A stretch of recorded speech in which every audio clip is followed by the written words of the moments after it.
맥주 감사는 이스라엘 백성들의 3대 이제 명절 중에 하나인데요.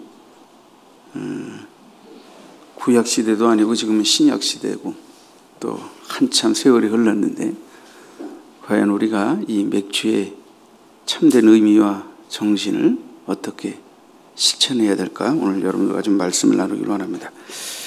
하나님께서는 이스라엘 백성들에게 세 가지 명절을 명하셨는데 6월절, 애굽에 430년 동안 종살이 하다가 모세 인도를 받아 출애굽하여 해방을 받은 그것을 기념하여 드리는 6월절을 지키라 하셨고요.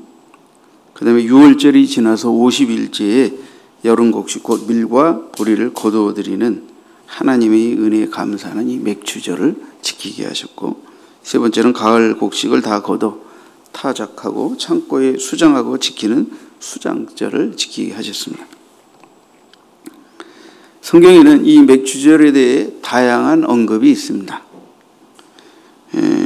초실절이라 이렇게 표현하기도 해요. 초실절, 첫 열매를 드린다 그런 의미이기도 하겠습니다만, 이 맥주절은 사실 첫 이삭을 하나님께 드리고 50일째 그 기간 동안에 밀과 보리를 추수를 완성한 다음에 하나님께 다시 이제 절기를 드리는 거예요. 그래서 안식 후 첫날부터 7주가 지난 50일째 이 맥주를 드리게 되는데, 그래서 이 첫 것을 드린다. 그래서 이제 초실절이라 그러기도 하고요.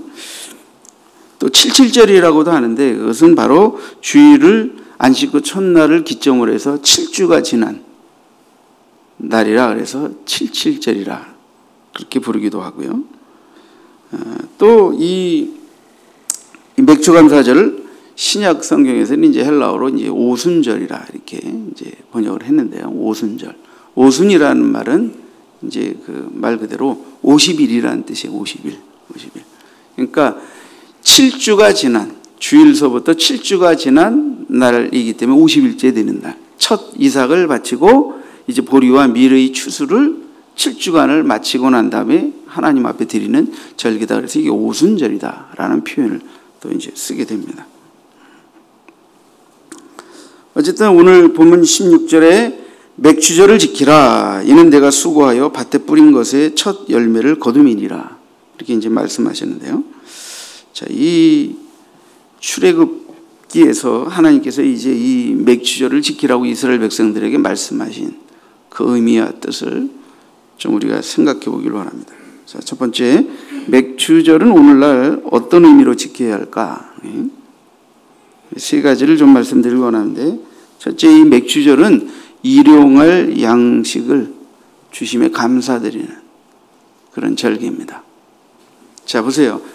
광야 40일 동안은 하나님께서 만나로 매일의 양식을 허락하셨어요. 근데 가나안에 딱 들어가면서 이제 어떻게 돼요? 그 땅에서 나는 밀과 보리를 말 그대로 이제 이른 추수로 양식을 얻게 됩니다. 양식을 얻게 돼요. 그러니까 이제 광야 생활에서 이제 가나안으로 들어가면서 어떻게 돼요? 하나님께서 우리에게 일용할 양식을 허락하시는 방법, 이제 패턴이 바뀌는 거예요. 전에는 하늘의 만나로 먹이셨는데 이제 가나안에 들어가서 그 땅에 소산을 먹게 하셨다. 소산을 먹게 하셨다. 자, 이스라엘 백성은 광야 40년 동안 하나님 은혜로 먹이신 거 먹었고, 가나안에 들어가서도 그들이 사지도 않고 일구지도 않고, 그죠? 그 땅을 정복하여 약속받은 땅에 들어가 그 땅에 소출을 대하게 하니 정말 하나님의 은혜가 그지없죠. 그래서 이 이스라엘 백성들이 하나님이 이런 절기를 통하여 그 백성들이 꼭 기억하기를 원했던 것이 매일매일의 일용할 양식이 하나님의 은혜로 주어지는 것이다 하는 것을 기억하기를 원하신 거예요. 근데 단지 이제 광야 생활 동안은 하늘에서 내리는 만나로 먹었지만 가나안에 들어가선 그 땅의 소출을 하나님 은혜로 허락하신 그 약속의 땅, 은혜로 허락하신 그 곡물을 이제 먹게 되니까 그 첫 이삭을 바치고 7주가 지나 그 모든 보리와 밀의 추수를 마치고 난 다음에 하나님께 먼저 감사로 영광 돌리고 그 양식을 취하게 하신 것입니다. 그러니까 이제 광야 생활에서의 매일의 양식이 이제 이 땅에서 하나님이 곡물과 밀을 주셔서 새롭게 일용할 양식을 우리에게 주신다 하는 것을 이제 감사하는 그런 절기가 맥주 감사다 이렇게 보시면 됩니다. 두 번째 이제 이 맥주 감사는 영의 양식인 하나님의 말씀을 주심도 감사하는 절기라. 이 광야 생활에서 하나님이 매일의 양식을 만나러 허락하셨는데 그것을 통하여 하나님이 진짜 이스라엘 백성들이 기억하길 원하셨던 것은 무엇입니까? 신명기 8장 2절 3절에 보니까 내 하나님 여호와께서 이 40년 동안에 너로 광야의 길을 걷게 하신 것을 기억하라. 이는 너를 낮추시며 너를 시험하사 네 마음이 어떠한지 그 명령을 지키는지 아니 지키는지 알려 하심이라. 너를 낮추시며 너로 줄이게 하시며 또 너도 알지 못하며 내 열조도 알지 못하던 만나를 내게 먹이신 것은 사람이 떡으로만 사는 것이 아니에요. 여호와 입에서 나오는 모든 말씀으로 사는 줄을 너로 알게 하려 하심이니라. 그러니까 하나님이 매일의 양식을 먹으면서 여러분 매일의 양식이 얼마나 귀합니까? 이거 굶으면 생존의 위협을 받아요. 매일 먹어야 산다. 매일 먹어야 산다. 근데 그 매일의 양식이 하나님의 은혜로 위로부터 내리신 것으로 먹는다.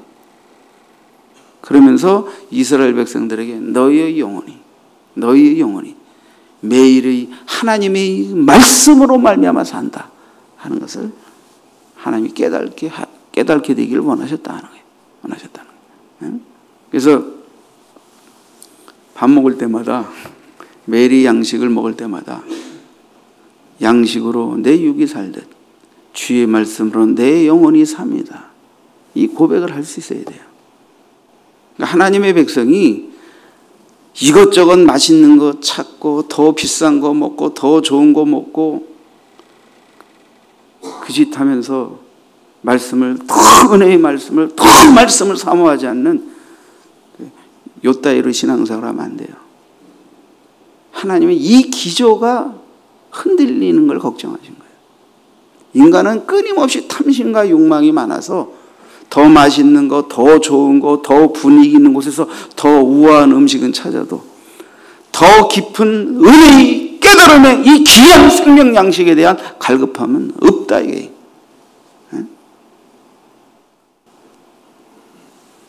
여러분 이거 죽을 때 가서 깨달으면 참 부끄러운 거는 없겠지만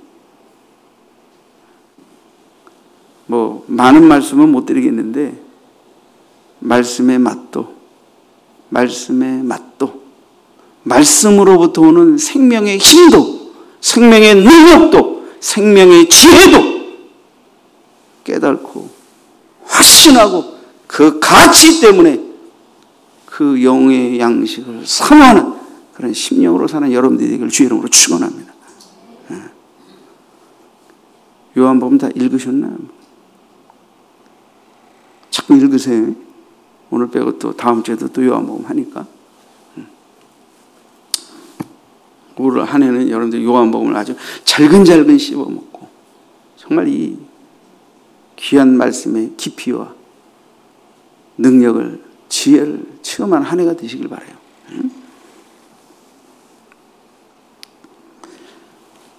모세가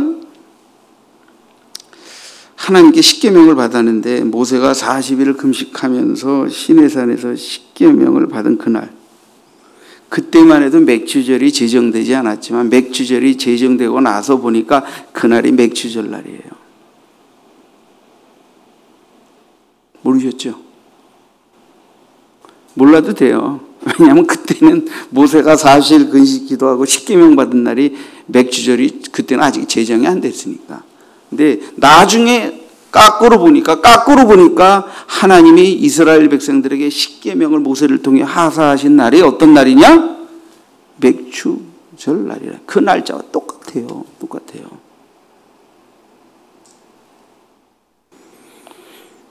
이런 뭐 좀 여기에 꽂히는 거 있어야 되잖아요. 하나님 이스라엘 백성들에게 십계명을 하사하신다. 그러니까 이 맥주가 땅의 것을 얻어서 배부르고 양식을 주셨다는 것만을 감사하는 날이 아니다. 그것을 통하여 진짜 영혼의 양식이 하나님께로부터, 말씀이 하나님께로부터 은혜로 주어진 것이다라는 이 깊은 깨달음으로 감사하는 날이 되어야 한다는 거예요. 되어야 한다는 거예요. 응?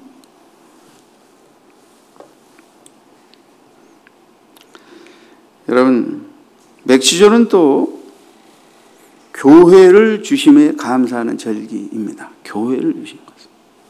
자, 오순절이라고 하는데, 신약에 와서 이제 오순절이라고 했는데, 여러분 보세요. 오순절이 맥주절은 똑같아요. 이제 고난주간, 그죠? 목요일날 주님이 잡히셔서 십자가에 금요일날 돌아가시고, 그죠? 장사한 지 사흘 만에 부활하신 안식 그 첫날 그 주일, 거기서부터 7주를 지나서 오순절이 됩니다. 이게 맥주절입니다. 그 오순절날 무슨 일이 벌어졌습니까? 약속하신 성령을 아버지께 받아 성령을 부어주신 날 아닙니까?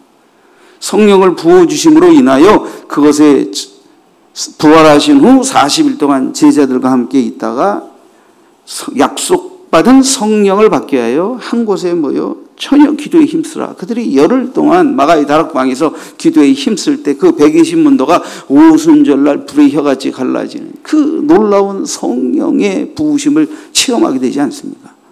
그러면서 어떻게 돼요? 그 성령을 받은 120문도가 오순절날 이스라엘 백성들이 각 처에서 명절을 지키기 위하여 예루살렘으로 모여들 때 그들이 뭐예요? 각 나라 말로 말하게 하심을 따라. 그러니까 오늘날 우리가 하는 방언과 좀 다르죠. 오순절날 임한 방언은 각 나라 말로 말하는 방언이에요. 요즘으로 말하면 하나님께서 복음을 전하는데 내가 말하는데 그 말이 뭐예요? 각 나라 말로 동시통역기처럼 쫙 말씀이 퍼져서 이 오순절날 모인 자들이 성령 받아 주님의 구원의 열매가 된 이 120문도에 의해서 또 다른 추수가 이루어지는 놀라운 역사가 이루어진 날이 바로 이 오순절날. 그렇게 해서 교회가 탄생이 되는 거예요. 교회가. 그러니까 이 맥주감사는 오순절을 통하여 우리는 하나님 우리에게 교회를 주셨다. 우리가 하나님 앞에서 구원받은 주님의 부활의 첫 열매이신 주님을 믿음으로 말미암아 부활의 구원의 열매들이 되어서 교회를 이루고 또 우리가 전하는 부활의 복음의 증거를 통하여 수많은 영혼들을 추수하게 될 것이니까 교회를 주신 것에 대해서도 감사하는 절기가 되어야 된다는 거예요. 자, 그렇다면 이제 두 번째 우리가 맥주절을 오늘날 우리가 어떤 올바른 감사의 정신을 가지고 이 맥주절을 지켜야 될까? 이 맥주 감사 속에서 하나님 우리에게 가르치는 감사의 정신을 좀 나누도록 하겠습니다. 첫째는 이 맥주절에는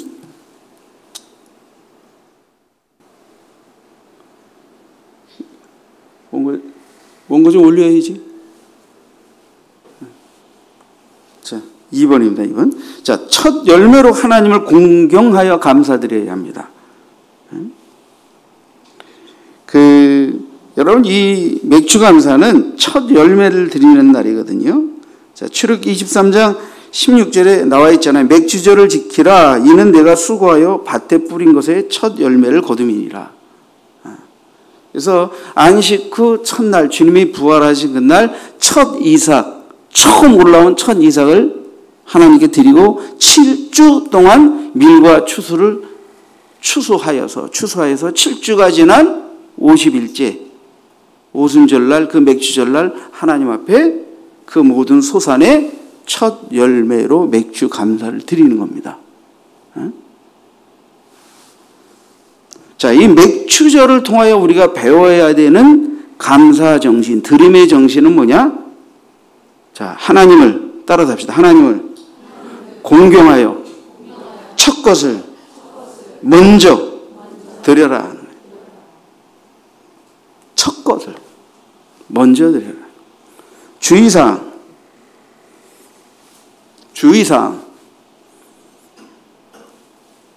첫 것을 먼저 드린다는 건 뒤집어 말하면 내가 내 것을 먼저 쓰고 남으면 드리고 드릴 것이 있으면 드리고 모자라면 안 드리는 것이 아닙니다. 첫 것을 드린다. 11조를 드린다. 이것은요. 내가 한 달에 수입을 받아가지고 이거 쓰고 제하고 남아서 남으면 드리고 없으면 안 드리고 이렇게 하는 게 아니에요.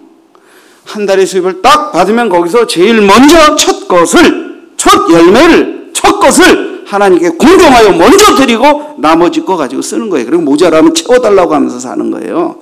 그래야 하나님의 능력을 체험하지. 여러분, 하나님이 채워주시고 살게 하신다는 게 뭔지 아세요? 우리 교회는 전부는 아니지만 그 믿음이 뭔지를 알고 체험하면서 사는 분도 있어요. 우리 교회.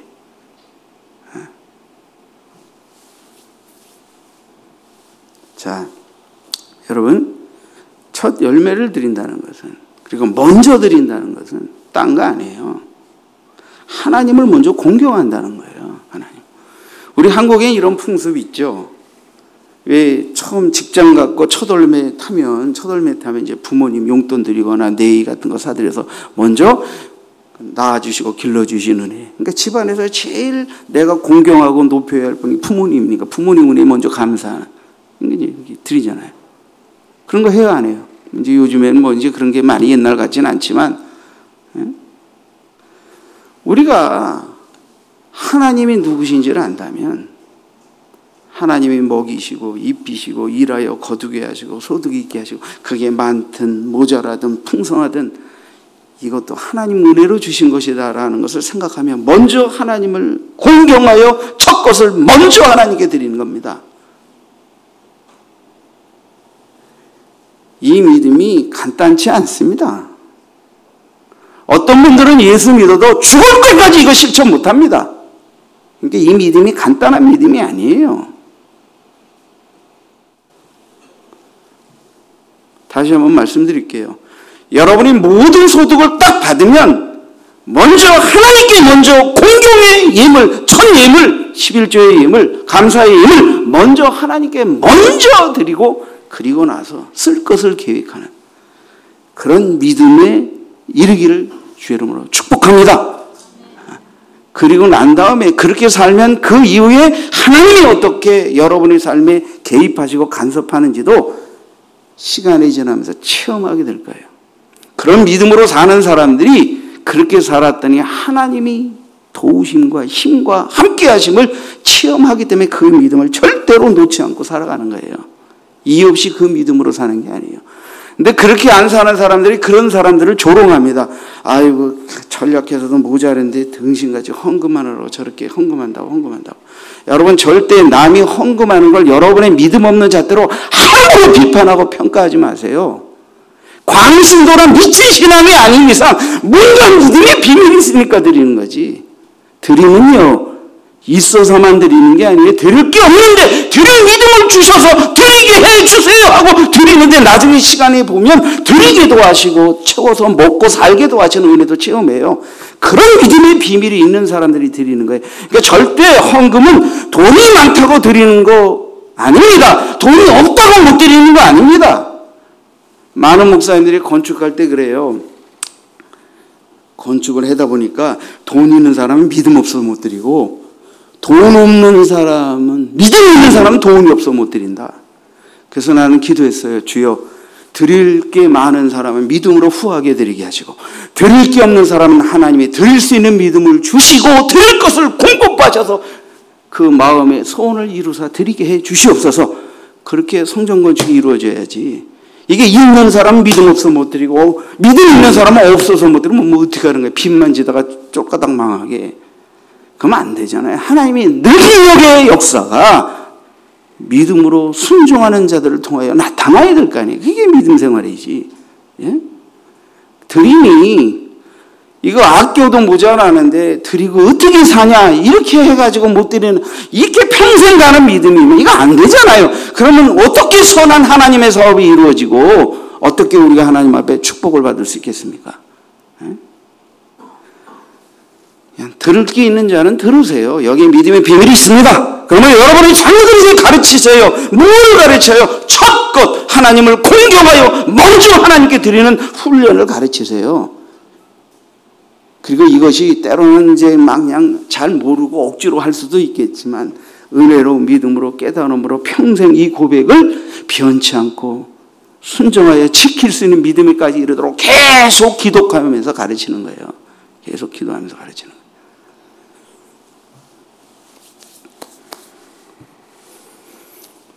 헌금은 쓰다 남으면 드리는 거 아닙니다. 잊지 마세요. 하나님을 공경한다는 것은 많이 드리고 적게 드리고 그것은 2차적인 문제예요. 먼저 드리는 거예요. 먼저 하나님을 생각하는 거예요. 이것이 하나님이 주신 것이다라는 걸 먼저 인정하고 고백하는 것을 먼저 해버렸다는 거예요. 이걸 여러분들이 이 영적인 경건이 몸에 배도록 가르치셔야 돼요. 아이들에게 모범을 보이시고. 이게 억지로 안 돼요. 하나님 은혜 주셔야 되지. 두 번째는 자원하는 마음으로 맥주 감사 예물을 드리라 그랬어요. 신명기 16장 10절을 보면요. 내 하나님 여호와 앞에 칠칠절을 지키되 내 하나님 여호와께서 내게 복을 주신 대로 내 손을 헤아려 자원하는 예물을 드리라. 자, 여기에 복을 주신 대로 그러니까 복의 분량은 각기 다 다르겠죠. 뭐 우리가 직업을 가지면 다 각자의 월급이 다른 거죠. 복의 분량은 같지 않습니다. 그렇지만 거기에 내 손을 헤아려 그랬어요. 내 힘은 손이에요. 손. 이게 이제 능을 헤아려 그랬는데 헤아려라는 말은 계산한다는 뜻이 아니에요.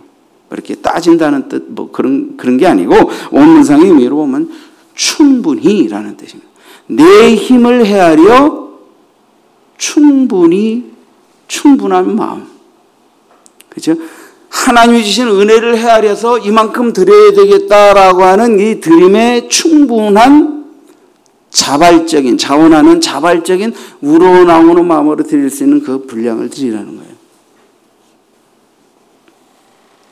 제가 그런 질문도 받아봤죠. 목사님, 헌금을 얼마를 어떻게 해야 합니까? 그래서 11조 드리는 거예요. 11조는 의무입니다. 성도의 의무. 감사는 free offering이에요. 이거는 우리가 하나님의 은혜를 느끼는 마음으로 자발적으로 드리는 거예요. 우리 의지를 따라서. 11조는 순종과 복종으로 드리는 거고. 그러면 어떻게 돼요? 감사를 얼마를 드려야 된다는 게 어디 있어요? 내가 하나님께 받은 복을 느끼는 은혜의 분량을 따라서 드림의 분량이 하나님 은혜 가운데 나오게 돼 있어요. 그걸 드리면 되는 거예요. 그래서 얼마를 드려야 됩니까? 기도해. 어떻게 얼마를 드릴까 하고 기도하면 하나님 은혜를 주시면 그 은혜의 마음을 따라서 감사를 얼마 해야 되겠다. 어떻게 해야 되겠다. 따거나 그걸 드려. 그러면 돼. 요즘 교회들이 타락까지는 표현하기는 어렵지만 자꾸 직분 주고 뭐 할 때 막 그 권사 얼마, 장로 얼마, 안수집사 얼마 해가면서 이렇게 일률적으로 드리게 하는데 그는 좀 저도 목사님은 전 별로 좋아 보이지 않고 뭐 그렇게 직분이 뭐 감사하게 하는 것은 훈련의 목적으로 할 수 있다고 생각해요. 그러나 각자 믿음과 형편이 다 다르니까 각자 믿음과 형편이 다른데 어떻게 다 똑같이 회비 내듯이 그렇게 합니다.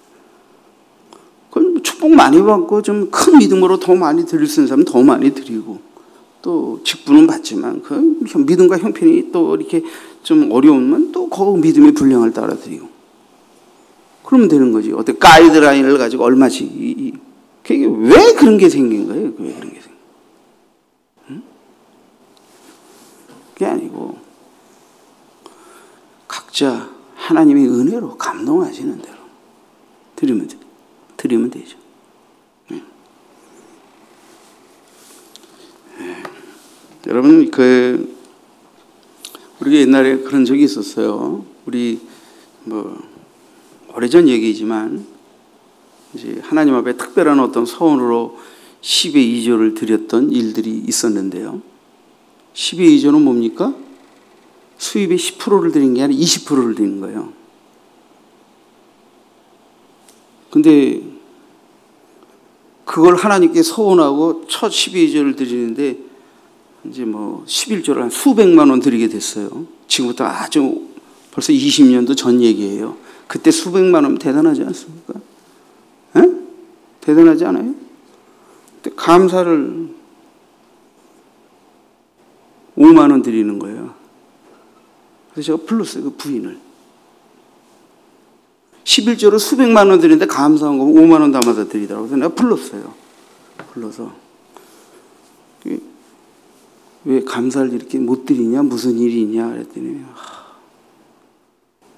남편이 첫 12조 서원한 걸 드리는데 이 약속을 어길까 봐 막상 드리게 될 때 그냥 불순종하게 되고 막 또 이럴까 봐 그냥 그거 순종하는 것이 고마워서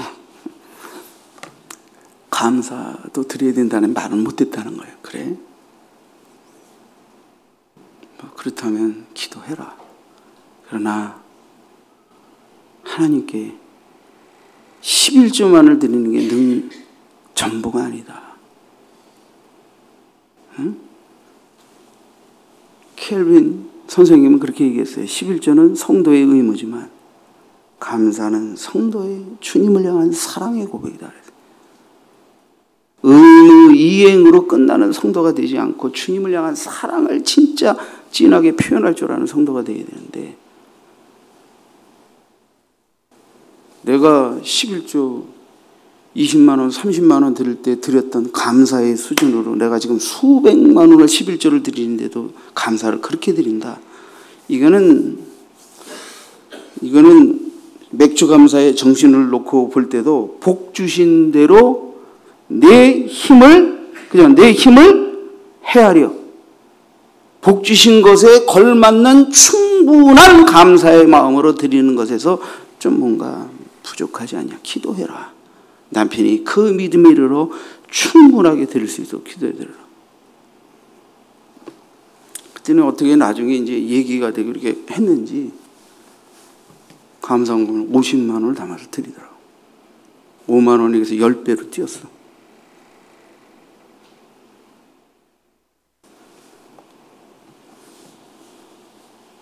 여러분, 자원하는 마음, 억지로가 아니고 인색함으로가 아니고 하나님의 은혜를 느끼는 자원하는 마음으로 복 주신 분량에 상응하는 은혜에 감동하는 마음이 딱 올 때. 그래서 보통 목사님들이 그렇게 교육하잖아요. 헌금은 처음에 어떻게 내가 드리고 싶다라는 마음에 감동이 올 때 그 첫 번의 감동이 하나님이 원하시는 예물이라는 거예요. 근데 그 감동을 무시하고 하루 지나면 절반으로 줄고 이틀 지나면 절반의 반으로 줄고 그래서 한 일주일 지나면 드릴까 말까 그래도 끝나는 경우가 많아요. 하나님께서 은혜로 처음 감동을 주시는 그 첫 마음을 드리는 거예요. 그렇게 해보세요. 하나님을 먼저 공경하고 첫 것을 드리고 그리고 하나님께 은혜 받은 마음에 대해서 성령이 감동하셔서 우러나오는 마음으로 내가 결심한 것을 시간이 지나면서 흔들리고 변치 않고 제대로 드려보세요. 그런 사람에게 임하는 성령의 감동과 충만과 기쁨과 범사에 하나님이 역사하시는 것들은 그 다음부터 이제 체험하게 되는 거예요. 체험하게 되는 거예요. 예물은 이미 드리기 전에 드림의 감동을 통하여 하나님이 드릴 마음을 결심하는 순간 하나님이 이미 연락받으십니다. 연락받으신 예물은 반드시 드릴 수 있게 하세요. 그런데 드려도 은혜에 바로 반응하지 못하고 정직하게 반응하지 못하고 인색함이나 억지로가 작동이 되게 되면 성령의 감동이 역사하지가 않아요. 그러니까 드리고도 기쁨이 없어요. 은혜가 없어요. 감동이 없는 거예요. 그러니까 여러분, 우리가 예물을 드린다. 하나님이 크든 작든 내 마음과 정직과 첫 것을 공경 예물을 드리는 이 마음을 하나님이 받으시면 받으셨다라고 하는 감동이 내게 있게 돼 있어요. 그 은혜를 따라서 드림의 훈련을 받으셔야 되는 거예요. 그러니까 하나님이 규정하셔서 이렇게 드리라고 하는 것들은 의무를 따라 복종하고 순종하면서 드리면 되고, 그러니까 11조는 뭐 어렵지 않잖아요. 11조를 드리면 되는 거죠. 그 믿음이 있느냐 없느냐의 문제이지. 그 다음은 감사, 절기감사, 매번에 드리는 이 감사는 이건 free offering이에요. free willing offering이란 말이에요. 내 자발적인 의지를 따라 드리는 차원의 예물이니까 이거는 각자 은혜를 느끼는 것에 따라서 드리는 거예요. 좀 더 쉽게 설명해 줄까요? 여러분이 이웃이 와 접대해. 어떤 사람에게는 얼마짜리 접대하고 어떤 사람에게 얼마짜리 접대합니까? 이 얼마짜리를 어떻게 접대한다는 게 중요하지는 않지만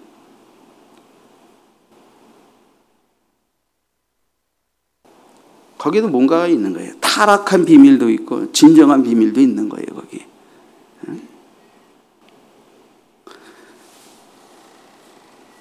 우리가 부모님이 회갑이다, 칠순이다 그런데 저기 나가서 5,000원짜리 국밥 대접해드리진 않을 거 아니에요.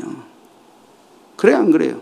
여기서 싸게 파는 뭐 요새 어렵다고 막 3,800원짜리, 2,800원짜리 뭐 짜장면도 있더라고. 콩나물 국밥도 있고. 이런 거 생신날, 칠순날 접대하면 모욕을 느끼실 거 아니에요. 그러지 않잖아요. 그때는 평상시에 우리가 일상적인 식사를 나누는 거와는 다른 좀 더 별미의 각별함을 마음에 담아서 접대해 드리는 거 아니에요. 아주 뭐 진짜 능력이 있어서 뭐 더 좋고 비싼 거를 접대해 드릴 수 있으면 그렇게 하지 못한다 하더라도. 근데 그렇게 부모님을 높여 공경하지만 우리 부모님을 주시고 부모님의 은혜로 내가 여기까지 이렇게 우리 부모님 70, 80, 90이 되도록 건강하게 이끌어 주시고 그 은혜에 하나님께 감사하는 감사가 먼저 있어야 된다는 거예요. 훈련이 그거예요. 하나님께 먼저 감사드리고 또 사람에게도 감사하고 베푸는 은혜를 보답하고, 항상 무엇인지 하나님께 먼저 감사하는 훈련과 습관을 가져야 돼요. 그죠? 그럼 하나님이 주목하십니다.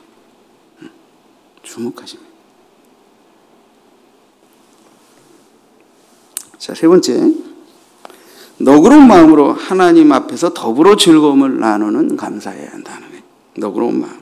신명기 16장 11절에 보니까 너와 네 자녀와 노비와 네 성중에 거하는 레위인과 너희 중에 있는 객과 고아와 과부와 함께, 누구와 함께? 레위인과 객과 고아와 과부와 함께. 이들은 누구입니까?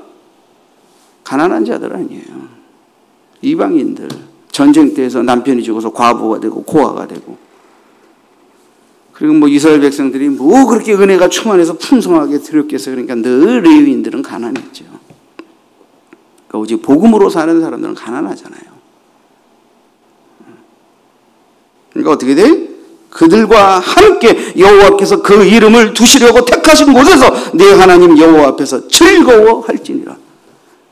그러니까 내가 하나님께 이런 절개의 감사를 풍성하게 드릴 수 있는 감사도 중요하지만 또한 이렇게 소외되고 가난한 어려운 이웃들과 더불어 여호와 앞에서 함께 즐거워하며 먹을 것을 나누며. 그러니까 여러분들이 교회에 떡도 공급하고 공개하고 과일도 사서 접대하고 뭔가 이렇게 성도들과 기쁨의, 그죠? 음식들을 나누기 위해서 섬기는, 이게 아름다운 거예요. 이게 아름다운 거예요. 특히 가난하고 어려운 지체들을 즐거운 마음으로 함께 동참하여 떡을 떼도록 여호와 앞에서 즐거워하도록. 이게 아주 중요한 또 절기에서 우리가 가져야 할 마음이다. 여러분, 너그러우셔야 합니다. 너그러우셔야 합니다. 이웃을 향해, 어려운 사람을 향해 너그러운 마음이 있으면 이웃의 잘못에 대해서도 너그러운 용서가 나오게 돼 있고, 이게 맞물려 가는 거예요. 용서가 강팍하면 이웃에 대한 편분도 너그럽지 않게 돼요. 너그러워야 돼요. 너그러워야 돼요. 그래야 하나님이 후한 은혜로 대접해 주십니다.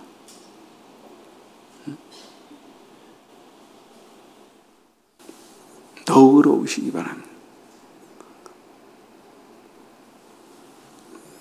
네 번째는 맥주감사절은 여기까지 인도하신 하나님께 드리는 감사의 절기예요. 여기까지 인도하셨다.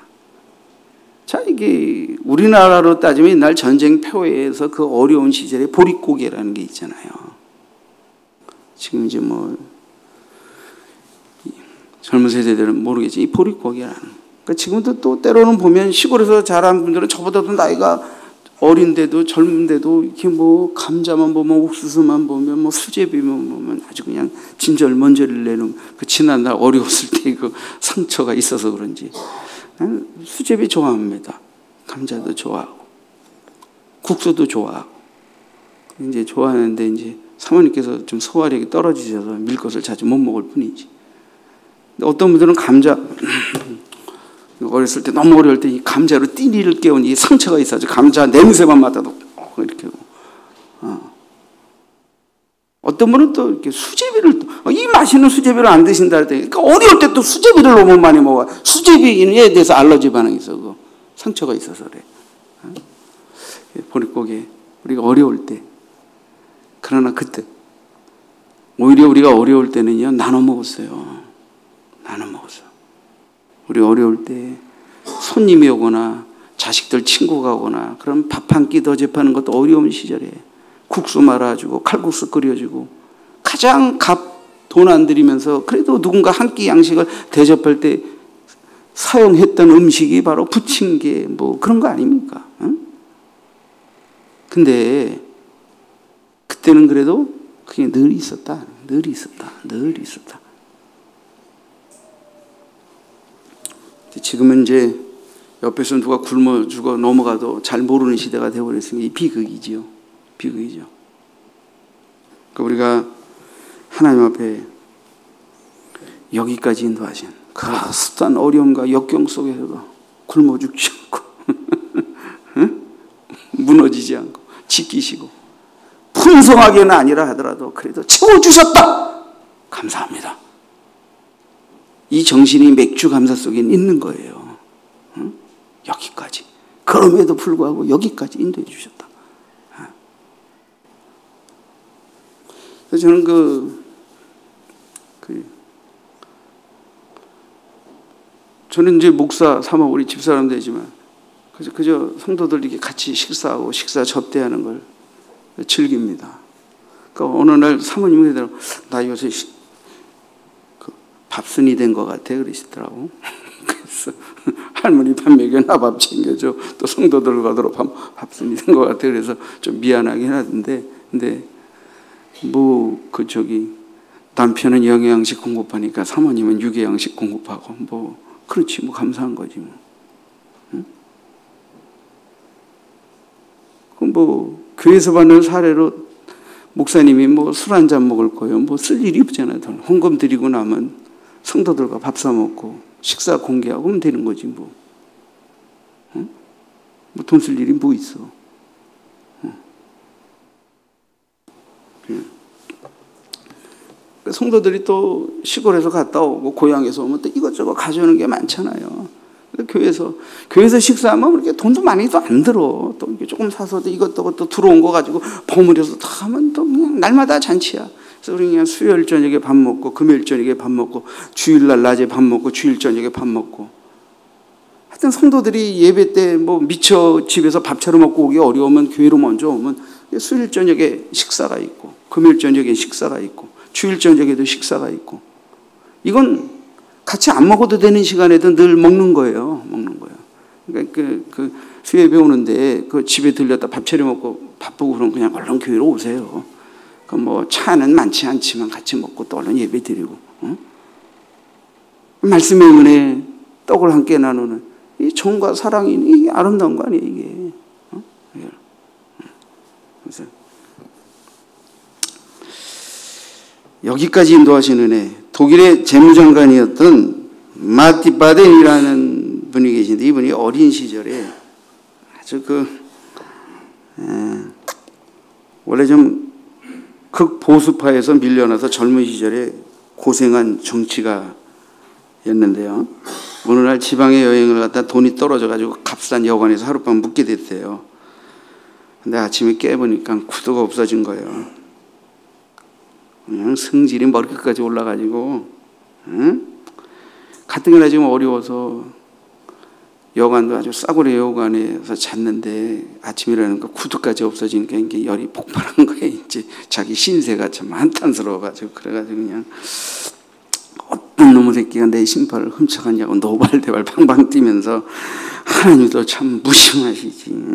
그러면서 막 이제 가진 이제 친구 하나가 헌 신발을 빌려줘가지고 신었는데 그날 주일이라고 또 교회 가자고 그러는데 신발 얻어 신은 죄로 억지로 끌려서 이제 교회를 갔는 모양이에요. 그래서 주일날 예배를 드리는데 예배 드리는 사람 가운데 두 다리가 없어서, 그죠? 말 그대로 안진뱅이죠. 응? 두 다리가 없는 사람이 의자 옆에 예배를 드리는데 그 사람은 예배 시작부터 끝까지 그냥 눈물로 감사로 예배를 드리더라는 거예요. 응? 난 사지가 멀쩡한데도 감사가 없고 신발 잊어버렸다고 열이 폭발할 지경이고 하나님이 살아계시다면 내가 이렇게 어려운데 열받게 진짜 신발까지 내가 도둑 맞아야 됩니까? 이러면서 꼭지가 돌아가지고 예배에 이제 억지로 끌려가지고 나왔는데 여기에 두 발 잘린 사람이 시작부터 끝까지 눈물 콧물 짜면서 감사로 예배 드리는 모습을 보니까 정말 내가 부끄럽구나. 그럼 내가 이게 참 고장나도 한참 고장나 있구나 하는 생각을 갖게 된 거예요. 그때 남을 저주하고 하나님을 원망했던 것을 회개하고 그로부터 그는 마음의 결심을 가지고 신앙생활을 하면서 인생이 바뀌어지기 시작하는데 그의 그날의 예배를 통해 그가 평생 실천한 것은 뭐냐면 항상 감사하고 범사에 감사하는 거예요. 모든 이해가 되든 이해가 되지 않든 또 정치인이니까 수많은 모함과 역정 속에서 늘 감사로. 그래서 마침내 그는 국민의 존경을 받는 재무장관에까지 오르고 국가에도 크게 봉사하는 그런 정치가로 쓰임을 받게 되었다고 그래요. 그러니까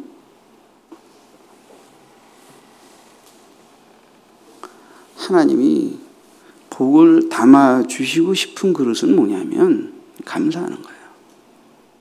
때로는 이해가 되지 않는 시련과 어려움 속에서도 하나님의 은혜와 복을 담을 정결하고도 거룩한 그릇을 만들기 위하여 쉽게 불평과 원망을 입에 담지 않고 내 마음을 청결하게 가져가는 거예요. 그래서 하나님이 갚아주시고 하나님이 위로해 주시고 하나님이 형통케 해주시고 하나님의 도와주신 은혜를 믿고 그렇게 감사하고 범사에 감사하고 나아갔더니 나중에 그 인생이 정말 놀랍게 바뀌었다는 거예요.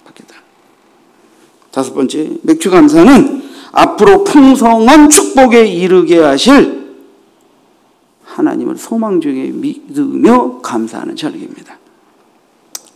맥주만 있는 게 아니라 수장절도 있잖아요. 요즘 우리식으로 말하면 맥주 감사도 있지만 추수 감사도 있잖아요. 우리 인생에 어려운 때를 이기게 하셔서 감사하는 때도 있지만 하나님이 마침내 복에 이르게 하시고 풍성한 것을 맡겨주셔서 정말 풍성하게 감사를 올릴 수 있을 때도 다가오잖아요. 그것을 바라보고 믿고 그런 은혜의 때를 주실 줄 믿고 또 감사하는 거예요. 이런 믿음을 가지고 소망을 가지고 감사하는 게 또 맥주 감사인 것입니다. 오늘 저는 여러분들과 함께 맥주의 의미와 정신에 대해서 말씀드렸어요. 맥주의 세 가지 의미, 일용할 양식을 감사하자, 영의 양식을 감사하자, 교회를 주셨음을 내가 이 거룩한 주님의 몸된 교회의 한 지체로 부름받았음을 감사하자. 두 번째는 첫 것으로 먼저 하나님께 공경의 예물을 드리는 이 정신을, 드림의 정신을 여러분들이 배우고 실천해야 자원함으로 우러나오는 마음으로 그리고 하나님이 우리 마음에 들을 수 있는 분량의 힘을 주신 것에서 그죠? 충분한 믿음으로 하나님께 드리자는 거예요. 그 다음에 이웃에게도 또 의로움으로 어려운 이들과 함께 즐거움의 떡을 나누는 마음으로, 그죠? 하나님께 드리는 자가 되자. 그리고 여기까지 인도하시는 은혜. 어려움과 고난과 시련기도 그것 때문에 무너지지 않고 포기하지 않고 좌절하지 않고 견디게 하시는 은혜. 그리고 앞으로 풍성한 복에 이르게 하실 은혜. 이런 것들을 바라보며 감사. 이게 맥주의 의미와 드림의 정신인 것입니다. 기도하겠습니다.